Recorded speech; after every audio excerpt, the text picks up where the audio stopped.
everyone, I'm John Evans. Welcome to another episode of One on One. New York Times best-selling author Wiley Cash has just released his fourth novel. It's called When Ghosts Come Home. And while it may be the fourth novel of his writing career, it represents several firsts for the North Carolina native. It's the first of his books to take place along the coast, close to his family's home here in Wilmington. It's also the first murder mystery that Wiley Cash has written. He set the book in the mid-1980s. So those of you who are around my age, you're going to enjoy the many references that date back to that time.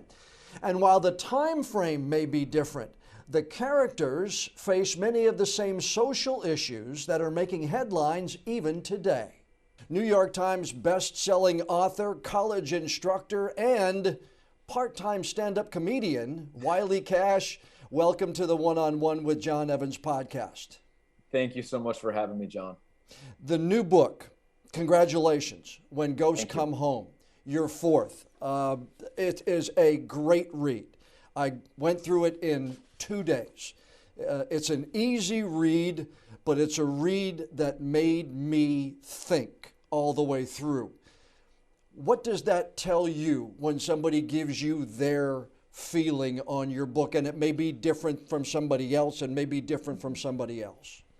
Well, I like that you said it's an easy read that made you think all the way through. You know, for this novel, I really wanted to write a fast-paced novel that felt very plot-driven, and that the reader was going to read it as quickly as possible to see what would happen next. I'm glad that it made you think, because I also wanted to create really resonant, well-defined, deeply evocative characters that feel like real people, that provide the reader maybe some little speed bumps in the story that make them ask, I don't know if I would do that, or I don't think that's a good idea, or that concerns me. And so I wanted it to feel fast, but I also wanted it to leave an impression on readers who have come to care about these characters. Well, I'm going to try not to give it away here, but as I read it, I realized I was getting to the point where there weren't a lot of pages left. Yeah. And I was wondering, okay, how's he going to take this? How's he going to take this? And then one person asked another person a question, the other person agreed, and then oh no. Is that what's going to happen? And then 3 or 4 pages later, it happened. You know, I like being taken along on a story. And I like being, I don't know if lured is the right word, but I really liked the way you took everybody through, and then all of a sudden it turned on a dime, one question, and then all of a sudden there's your ending.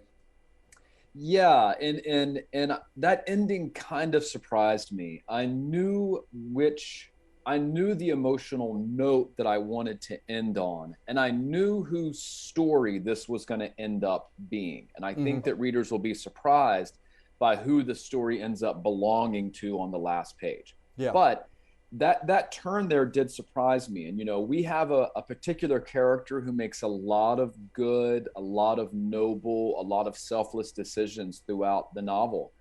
And in that one moment, this character makes a decision that may be driven a little bit by pride. It might be driven a little bit by satisfaction, a little bit by ego, and it's a fateful decision. And when I reached that point in not only the plot, but the characterization, I was surprised as you, John, and I thought, this is the only way this book can end. Yeah, and it was fun. I mean, I'm not saying that, you know, I really think it was a fun way to take the plot, because again, he all of a sudden, he got energized. Yeah, I want to do that. Yeah. And then it was, next thing you know, it turned the plot. I've had a chance this year, Wiley, to interview several best-selling authors. And they write different ways. Jack Carr, the former Navy SEAL, thriller writer, told me that he lays everything out on an outline before he goes into a book.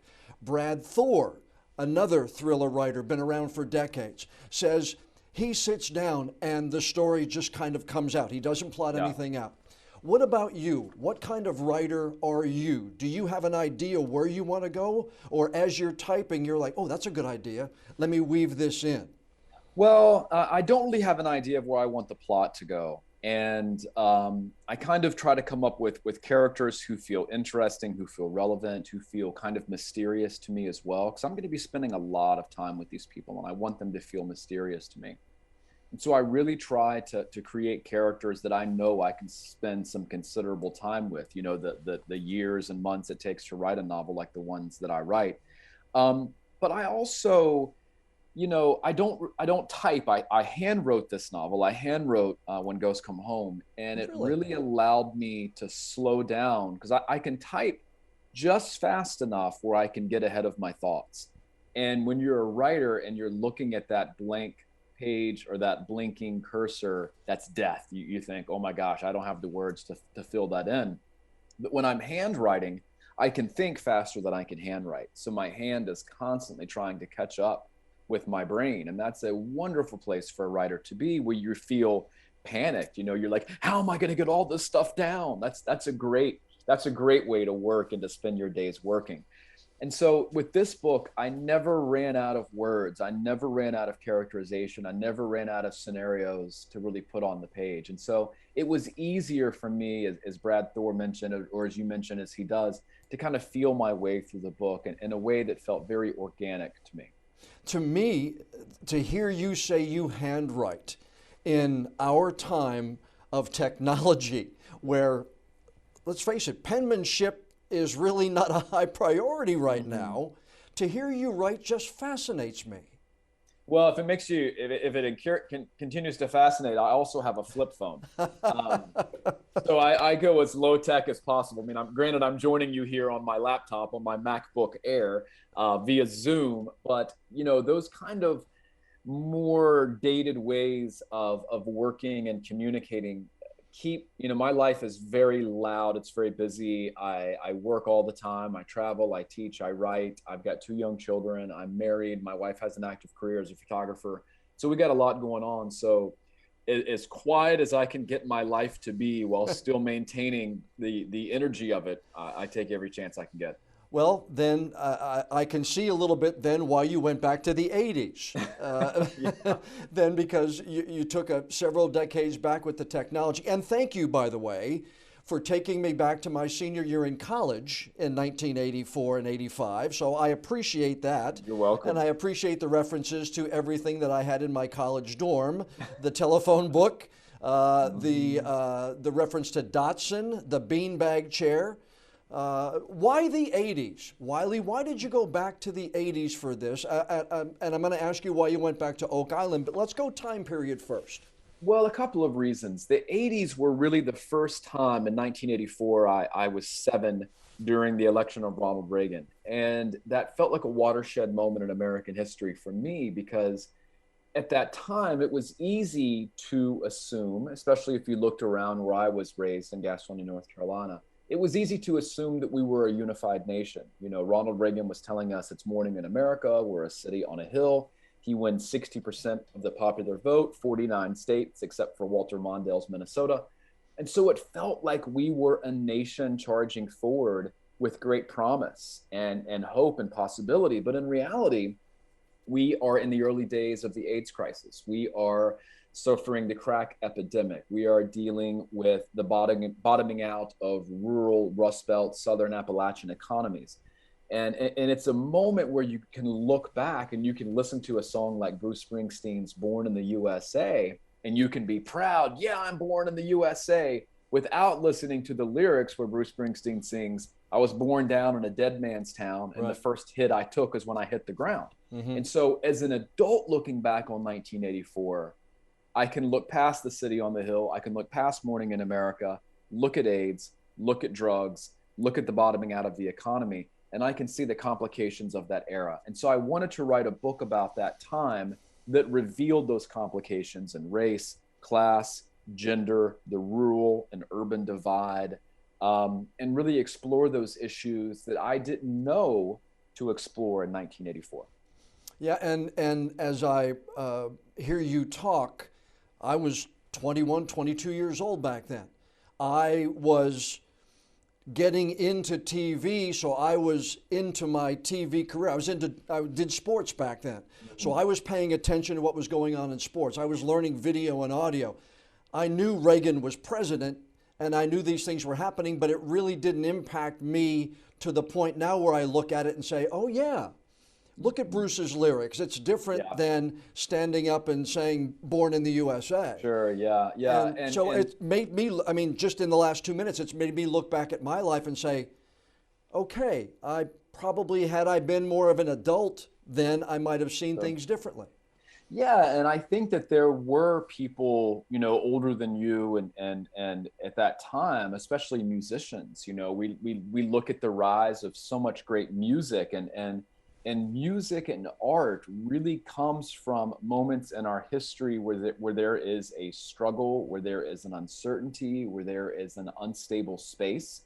And of course, we see disco, which is all about excess, which is all about hope, and all about, at least, disco popularly and traditionally. I'm thinking about, Saturday Night Fever, and Studio 54 and Excess and the Me Generation. But it's giving away to some really complicated pop music, like REM, for example, some really politically aware pop music. It's also giving away to like really culturally, socially conscious hip hop music. And so 1984 really marks a watershed moment for us in many ways as a country. Why in Oak Island? I know you have a personal background in Oak Island with your folks down there, but first time you're setting one of your novels in this part of the state. I got here in 1992, and South College Road wasn't even 4-lane to Monkey Junction when I got here. Yeah. And I don't remember what the first time I went down to Oak Island, but to hear you describe it, I think that's what I remember it being, a small town where a person can go to get lost if they want to. Sure, yeah. And, my parents moved down to Oak Island. I grew up in Gastonia, and my parents moved down to Oak Island in 1998. And even then, Oak Island was a pretty sleepy hamlet. I mean, it went pretty dark, even in the summertime at about 6 o'clock. And Lord knows the off season after Labor Day, it was really slow paced, really quiet, really sleepy. And so setting the novel there in 1984 gave it kind of this claustrophobic, tunneling weather to the novel. And I also heard a story from someone, and I actually never looked into this story, that there was an instance of an aircraft that was too large for the runway landing at the Oak Island Regional Jetport, which it is now called, but back in the 80s and late 70s, it was actually a turf runway. And that this enormous aircraft landed, and they had to hire a stunt pilot to come and fly it off of the runway. And I never looked into that story. I didn't care whether it was true or not. I just love that idea for a setup for a novel, that a large aircraft lands at a rural runway and they have to figure out how to get it off the runway.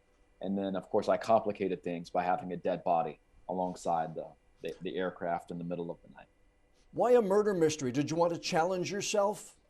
Or is this something you always wanted to do? Or did you want to say, okay, Wiley, let's try this? Well, I had never necessarily wanted to write a murder mystery, but books kind of have a strange way of revealing themselves to you once you get into them, and you find ways to complicate the plot.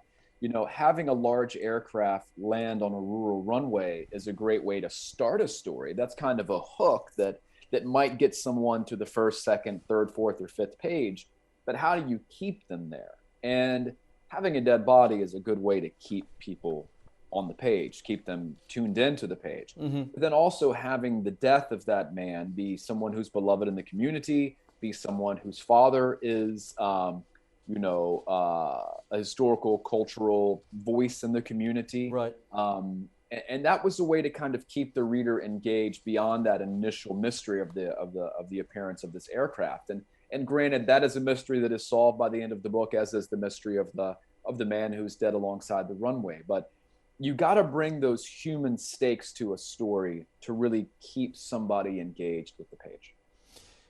When we talk about ghosts, let's give one clue to the folks who are listening or watching. When we talk about ghosts, we're not talking about Casper here. We're talking about deeper kind of ghost issues. And the thing that I found interesting about this is that you have several characters who have the ghosts that they're dealing with. It's not just one main character and one main thing that they're thinking about. You've got Winston, you've got Colleen, you've got Jay. They all have their own ghosts. And I think it's interesting to me the way you weaved them. They all come in contact with each other, but they all still have to deal with their own ghosts in their own ways. Yeah, I think you're exactly right. That's a great reading of what I was trying to do, John. There are three main characters. Winston is a 63-year-old sheriff who's facing a tough re-election battle. He's up for re-election in just a couple of days when this aircraft and this dead body suddenly appear in Oak Island, and he's got to solve this mystery. And hopefully he will do it in enough time to win the trust of his constituents and be re-elected. He's got a tough challenger that he's facing. And his daughter, Colleen, is 25 years old. She appears home out of nowhere the day after this aircraft lands. She's fleeing a rocky young marriage in Texas. She has lost a child. She's suffering a heartbreak she can't even imagine. And then Jay is this Black teenager, 14 years old, who's from Atlanta, whose parents sent him up to Southport to be out in the country with his 25-year-old sister and her husband and their newborn baby, because Jay got into some trouble back in Atlanta, and his parents think that if he just falls under the tutelage of his perfect sister and her perfect husband and their perfect baby, then he'll be able to get it together and come back and finish high school down in Atlanta. Each of these three characters, Winston, Colleen, and Jay, are haunted by different things in their past. They are either decisions they've made, decisions they did not make, cultural implications, historical implications. They may or may not understand and their role in those things. So all of these characters are moving through the novel with pressure bearing down upon them. And they have to exercise those ghosts in one way or another in order to get through to the end of this book. And I think also you have weaved in, again, I use the word weave because it is almost like a knit one, purl two. You know, you bring this in here, you bring this one, wrap it around, okay, take it this way, this one's going this way. But the thing I also liked is that I get the sense that you're wanting to discuss, not make a statement on, because I think that's a difference. You're wanting to discuss racial strife and white supremacy. You're wanting to discuss money in politics. You're wanting to discuss the perception of what the popular belief is versus the gut instinct of another individual. Is that, am I on the beat here? I think, yeah, you absolutely are. And there are a lot of issues that are brought up in the novel, you know, as you mentioned, white supremacy, race relations, historical reckoning, gender roles, especially in the 1980s, campaign politics, environmentalism with development. And, you know, novels like the ones that I write, I have my very sincerely held political, cultural, historical beliefs that shouldn't be too hard for people to find if they want to do any digging around on me. But in my novels, I don't want to write novels that have easy answers. You know, my last novel was about a mill strike in my hometown in 1929. And it is a labor novel, but it's not a pro-union novel. It's not an anti-capitalism novel. And because providing those easy answers in a 400-page novel, or maybe my new novel's only 285 pages maybe, to think that I can answer successfully the legacy of racism in the Deep South in that few pages is preposterous. But I would like to present it to you and show you how it perhaps affects people's lives and just ask you to think about it.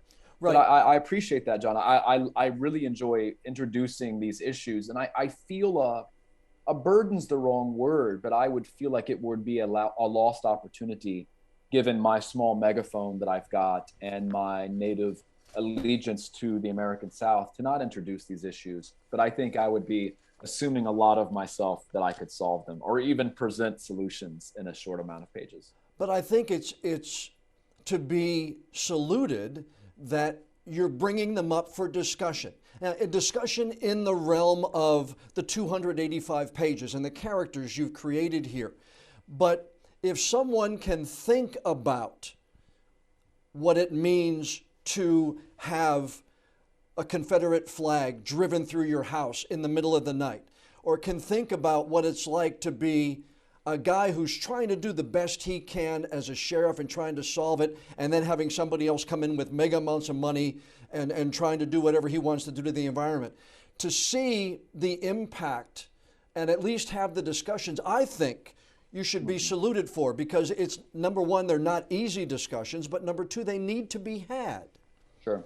Sure. Yeah, I appreciate that. And, that is kind of the role of, I think, realist fiction, is to bring a dose of reality, however uncomfortable it may be. And, I write novels about the world as it is, not the world that I want it to be. And so sometimes my novels can be a little bit dark. I think that there are flashes of humor in them. I think there are some pretty funny moments in this novel. But this is the world that is. It's not the world that I want it to be. But I think in presenting the world as it is, there's value in confronting the reality of where we find ourselves in 2021 or 1984 or whenever we're alive.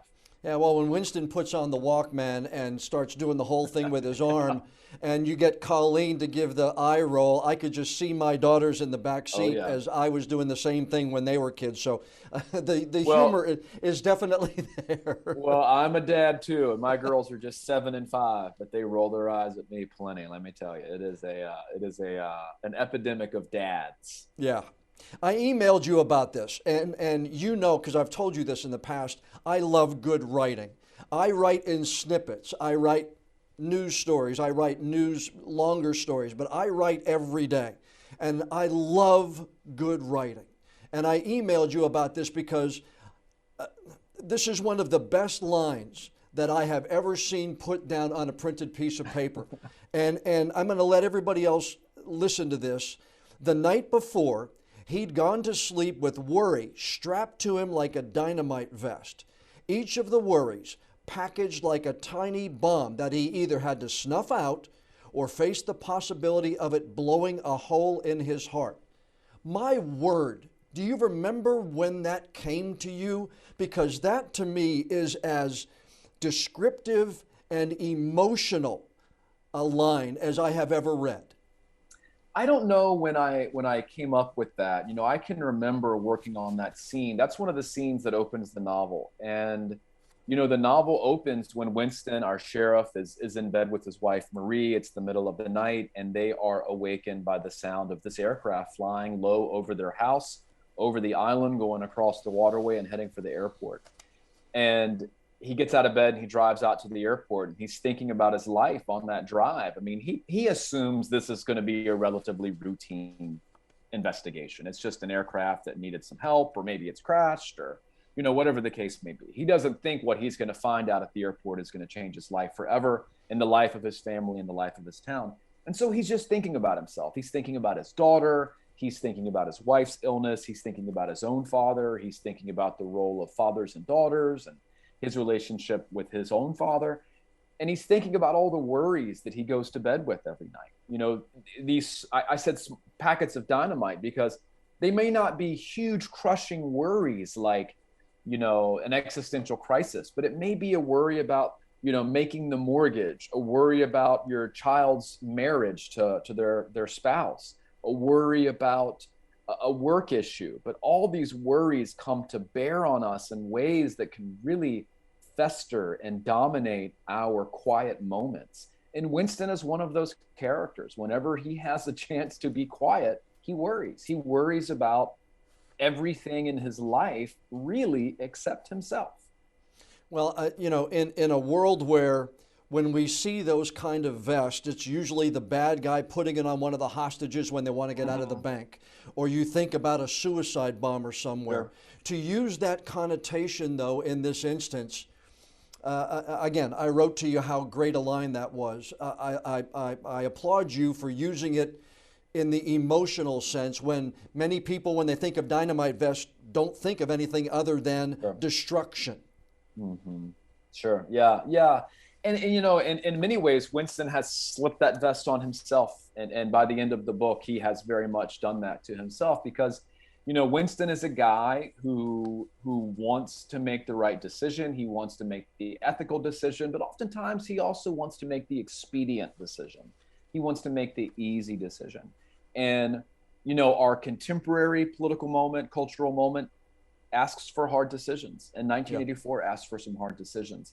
And oftentimes we just want to say no to things wholesale or yes to things wholesale. And it's a little more complicated than that. And I think especially being a Southerner, that's what we're asked to make those tough decisions on a daily basis in terms of our culture, our history, our regional attitudes as well. You're married, you have 2 daughters, so you have females in your life, but you're not a 25-year-old who has lost a child. You have never had that first step into womanhood like Colleen has.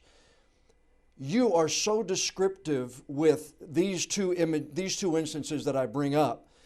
When she's flying back and she sees her son, and when she experiences her first period on a special day. How do you write so well from a woman's point of view? Do you ask your wife? Do you listen when people are talking? Is that just Wiley being Wiley? I think that, you know, we'll first start with the story of Colleen getting her period when she's, I can't quite remember. I think she's in 8th grade. She gets it, or 7th grade, and it's picture day, and she's not ready for it. And it ruins the outfit that she saved up money for and bought for picture day. I've just heard so many stories like that. You know, those kinds of stories are kind of baked into the consciousness of the human experience, because I've heard those stories, I've read those stories. Okay. But I also know what it means to be greatly disappointed. I know what it means to save your money for something that you really hold dear and cherish, and to have that thing break or malfunction or be ruined or be lost. I know what that feels like. And I might not be a young woman who experienced that, but I was a young man who experienced that. And I had 2 loving parents who were always there for me and trying to pick up the pieces of whatever mess, you know, fate had made of my life, or I had made of it myself. And I know what it's like to have a parent come to your rescue. And I want to believe that I am the kind of parent who will come to my children's rescue as well. And so it wasn't too hard for me to imagine being in the emotional space that either Colleen or her father were in when he saves the day in that instance. As far as losing a child, you know, I've been very fortunate that I haven't suffered that tragedy. But I've imagined that tragedy, and I imagine it as being the worst possible thing that can happen to someone. I've had close friends that has happened to, and I think that for me, in some ways, writing about the worst thing that can happen is to me in some ways a balm against it happening, and just kind of putting myself in that mindset there. And so when Colleen sees her child, she's fleeing this tragedy that she and her husband experienced in Dallas, and she flies home to Oak Island because she wants to go back to her childhood bedroom to try to make sense of her life. And while she is flying in the aircraft, she's had a couple of beers, which she does quite often throughout the book, and she imagines seeing the spirit of her child flying outside the window, trying not to be left behind in Dallas. He's following after her. And I just thought about how deeply emotional and deeply resonant that moment would feel to me if I were to imagine something like that. Speaking of emotion, what is the emotion when you put that period at the end of the last sentence? Or in your first 3 books, when you've hit that period key on your computer and your book is done? What's that emotion like? Is it relief? Is it, okay, now I'm getting ready to send it out to the world? It's changed with each one. You know, with my first novel, Land More Kind Than Home, when I did that, I was living in West Virginia by myself. I was engaged. Mallory was finishing up law school at the University of South Carolina. She was about to move up. We were going to get married. We got married right here in Wilmington, actually, in 2010. But when I finished that novel, the first good draft of that novel, I was by myself and ended up going out to dinner with some friends in Pittsburgh who taught at the little college where I taught. It was a very insular experience because I had just met some of these people. They didn't know how long I'd been working on this book. They didn't quite understand what it meant to have written and finished a novel. So that was a very private thing. And then with this most recent novel, When Ghosts Come Home, finishing it, I'm married. I have 2 kids. I've got a career behind me, hopefully ahead of me. And it's a much more public thing. I'm sending it off to an editor. I'm going back home to my family. I have this enormous weight off of my back. And and the shackle from off of my leg in many ways. And so it began as a very private celebration, and then it ends up being a very family-oriented celebration. But is it the world off your shoulders? Or It now, is. because you have to go to an editor, is it, okay, I want to see what they do with this now? I have a great relationship with my editor. We have a lot of fun together. I'm really fortunate. He's from Raleigh. He's a Raleigh native. And so we see the world and see the experience of writing and reading, especially Southern literature, in much the same way. So I have a blast kicking the manuscript back and forth with him. So that's never a worry. But one thing I can assure you is a couple of things, is that, for a long time, writing was my hobby, and it was this secret private thing that I nurtured. Well, once your hobby becomes your career, it is very much your career. And then also being a writer, I'll quote my friend Kevin Maurer, who I'm sure you know, John. Oh, yes. Lives right here in the Cape Fear I region. enjoy Kevin. I think he's a great writer and a great young man, too. He is. But he says being a writer means you always have homework. And that's true. I always have homework. Even if I don't have a book under contract, I'm always working on an essay. I'm always writing a recommendation letter for a student. I always have to do some kind of work, and it's always hanging over my head. Once upon a time, that was a hobby. But now there are expectations and there are deadlines and there are sometimes incentives, whether they be financial or ethical or professional. So it's amazing how the craft becomes professionalized pretty quickly. Well, when you look at Wiley Cash, I mean, if you look at Wiley Cash on a piece of paper, he's got a PhD, he teaches, he's got an MA, and he writes. But your books have been 2012, 2014, 2017, 2021. A lot of authors, boom, every year they come back with it. Mm-hmm. So as you look at Wiley Cash, you're like, well, he just dabbles in writing and he teaches on the side. Are you happy with the way things are now? You turn out books every once in a while, you still teach, and you're able to be dad at home with your daughters. Yeah. Is it a content time now for Wiley, or would you like to write more often? I don't know. Writing it takes a lot out of me. My last novel, The Last Ballad, took a lot out of me. That novel was the hardest novel I've written in terms of its research, its scope, its emotional toll, the way I tried to cover the state of North Carolina in those pages. But I do a lot of things to keep writing. I'm not John Grisham or J.K. Rowling or Stephen King in terms of sales. And so I have to do a lot of hustling to keep the books coming. And so I teach, I do speaking engagements, I travel a lot to universities and libraries and community groups. And so my writing is almost a byproduct of the success I've had as a writer. And granted, I teach full time because I've been a successful writer. I'm invited to speak a lot because I'm a successful writer. But in order to be a successful writer, I have to do all of those things. And so, would I like to write more and write more books? Absolutely. But it's also come to me in a way that these are the ideas I've had. The 4 ideas I've had for novels, I've written all of them and they've published. And not everyone can say that. So I feel really fortunate in those terms. But I also really enjoy teaching. I teach at UNC Asheville. I'm the alumni author in residence there. I teach 1 or 2 classes a year, and it's incredible. My students are brilliant. They're hungry. They're curious. My colleagues are fantastic. And so I feel really fortunate to be doing that as well. And I get to be home for the most part, quite often with my girls. I dropped them off at school this morning. I'm going to go pick them up at 2:45. I feel really lucky. I feel almost too lucky sometimes. Do you, as an instructor, get a kick when your students get it, when that light bulb goes off, and when that concept all of a sudden they recognize and they go from wanting to do something to being able to do something? Yeah, I get excited, and it's different in the creative writing classroom as opposed to the literature classroom. Right now, I'm teaching a creative writing class on Monday nights. I spend Monday night in Asheville in the fall, and then on Tuesday morning, I teach a literature class. And the literature class I get excited about when I see students making connections. UNC Asheville is a public liberal arts college. They take the the liberal arts very seriously, humanities-based education. And so when I have students making connections between the first text we've read that semester, now we're on our fifth novel, we're about to read this wonderful book, Leave the World Behind.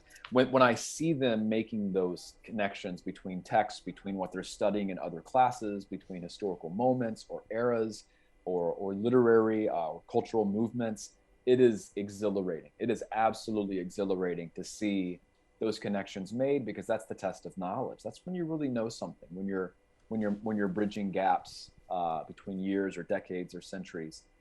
In the creative writing classroom, I get really excited when I read the first story from a student who clearly has something to say, right? There's an urgency to the writing. There is an angle to the perspective. There is an invocation of landscape or region. I get really excited when I encounter that, because I know if a student's got something, I can help them get more. And there are a lot of students like that at UNC Asheville who's already got something. And I find a real thrill in helping them get more. Well, I have listened to many of your talks, listened to many interviews, read many interviews you've done. I think if you were my creative writing teacher in college, I might not be doing what I'm doing now. I may have gravitated toward that because, and I say this with all sincerity, is that every time I hear or read an interview with you, I come away feeling like I'm smarter. Oh, well, that's nice. Well, I can tell you that you probably have had a much more stable career, and your family is probably thankful that you've chosen the route that you did. But I appreciate that, John. I enjoy very much teaching. I enjoy being in the classroom. I enjoy working with students, and I enjoy discussing ideas, because there's so much mystery involved in creativity and how to get what is in your mind onto the page. It's a strange transmogrification that almost feels spiritual. And so I tell my students, especially in the creative writing classroom, I say, this is going to be like church. You go to church to pick apart the mysteries of faith and apply them to your own life in a way to understand your life better. And we're going to do that in this class. We're going to pick apart the mysteries of why stories do and do not work. And we're going to ask hard questions about who our characters are, about what their stories are, about how we can borrow from our own lives and see them in a way that has value on the page. And so I really enjoy discussing ideas, and I really appreciate you saying those kind words. What do you get from your relationship with your brother? And is stand-up comedy kind of an outlet for you? Because and we said this when you were with me when Cliff was on. I don't think people realize how tough it is and the work that goes into delivering jokes and coming up with jokes and the timing and everything else like that. But do you get something special, not just because he's your brother, but it's a different, I sense that it's an outlet for you. True? Yeah, when Cliff started doing comedy, I wasn't surprised, because he's always been very funny. He's always been, especially situationally, very funny. And he's off the cuff funny, and he has a great memory and a great understanding of situations. He can read situations pretty well. And I feel like I can too. I don't have his memory in terms of people and names, and I mean his recall and stuff like that is phenomenal. I was a little surprised when he was successful as quickly as he was, in terms of getting down a really tight set of jokes, because joke writing, and I only realized this after watching him, joke writing is all about structure. It's all about timing. It's all about memorizing where the levers and the pulleys and the trampolines are. And it's not storytelling. Storytelling is contemporaneous and expository, and you just kind of go and you find the narrative and you just go. Telling jokes is all about knowing where all the parts of the thing are. And Cliff's ability to not only construct that apparatus, but also deliver on it routinely in ways that feel fresh and urgent is pretty magnificent. And I've done a little comedy with him. I've never, done an open mic without him or anything like that. But, I've hosted shows that he's done here in Wilmington. We did a show together in Asheville. Right. And I flounder a little bit when I have jokes because I can't remember like he can. Where all those tricks are, where all the pulleys are, and they come across as very staged and very mechanical, whereas his are very natural and flowing and resonant. I think my strength as a stage presence is much more in storytelling, where I can jump around and circle back, and which is also kind of a particularly Southern way to tell stories, kind of this circular narrative where we're spinning forward. We're not, moving on a straight line forward. But comedy is fun. It's the scaredest I've ever been to get on stage. I've spoken in front of literally thousands of people before without having any idea what I was going to say, and I've not been one bit nervous.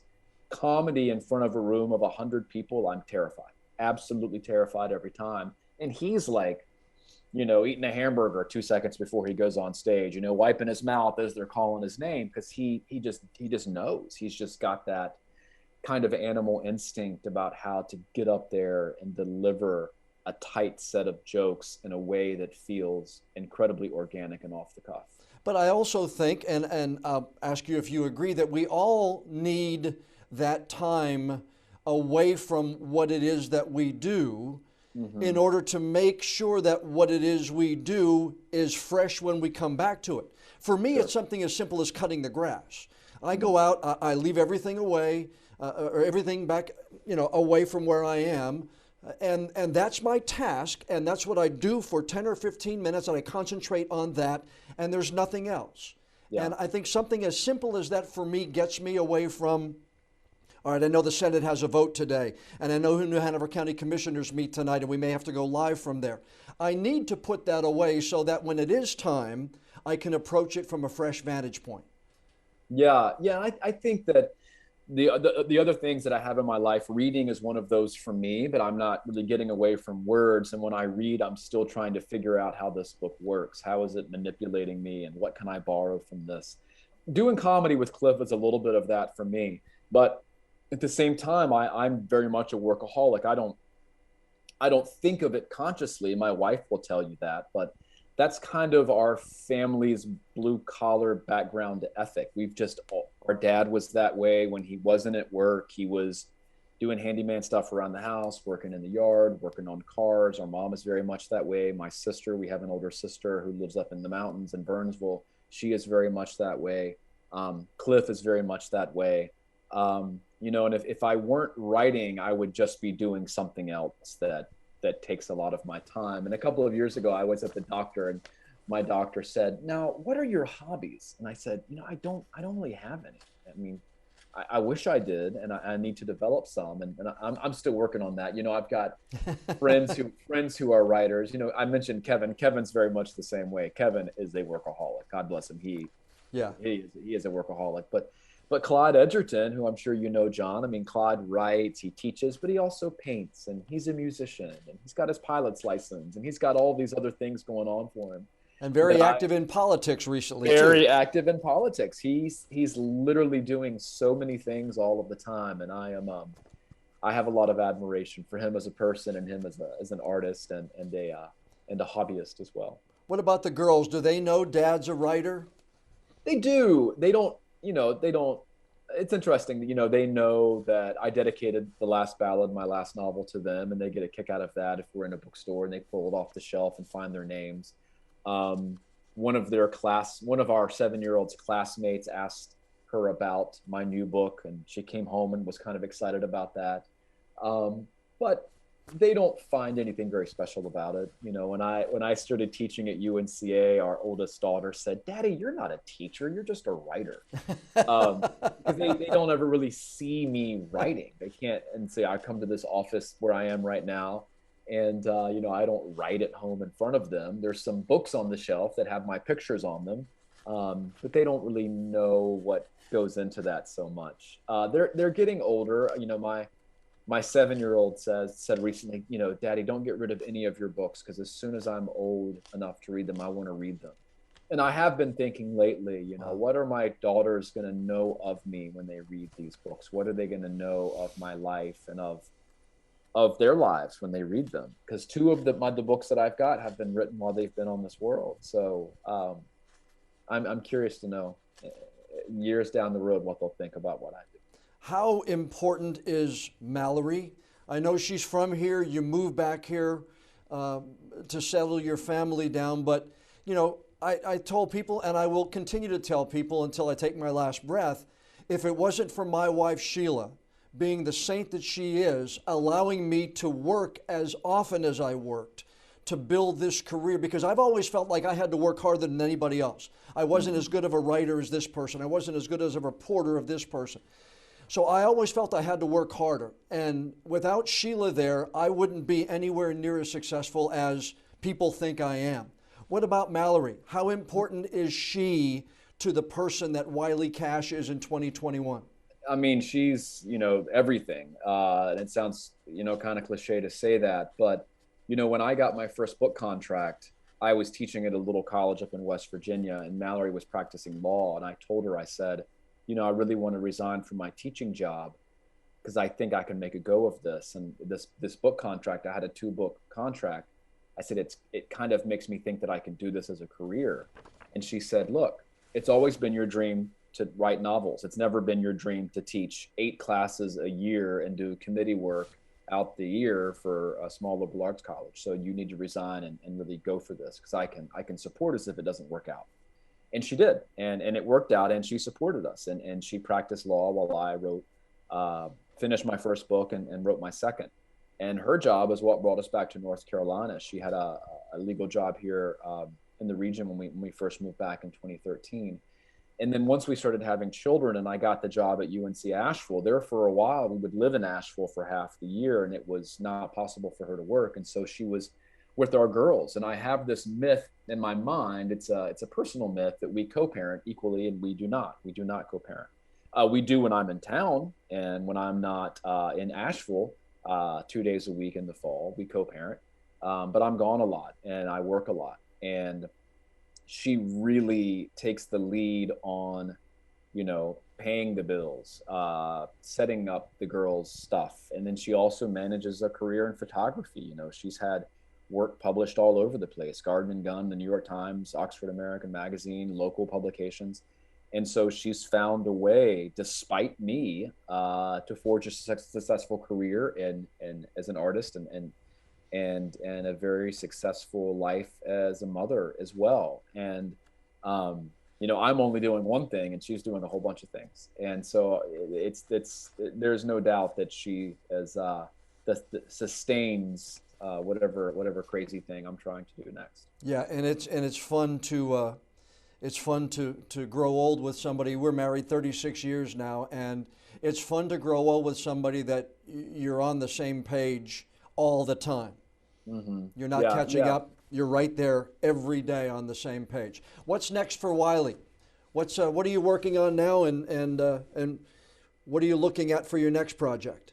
Well, I got another book under contract set right here in the Cape Fear region. It's set in 2018. In the days after Silent Sam is toppled on this campus of UNC Chapel Hill. So that is what I am working on now. Well, again, the new book, When Ghosts Come Home, it is an awesome read.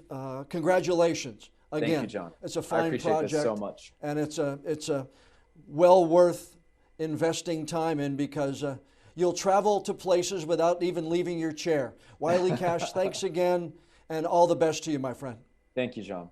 A huge thank you to Wiley Cash for taking the time out of a busy schedule to join us for this week's podcast interview. If you want to learn more about the new novel, When Ghosts Come Home, or about everything in Wiley's career, just go to wileycash.com. And you heard him mention his wife Mallory and her successful photography work. If you want to learn more about Mallory's work, just go to mallorycashphoto.com. Now, before we go, I'd like to ask you a favor. Please download and subscribe to the One-on-One with John Evans podcast on whatever app you use to listen to your favorite shows. And if you would be so kind, please leave us a rating or a review. We really do care what you think about our interviews.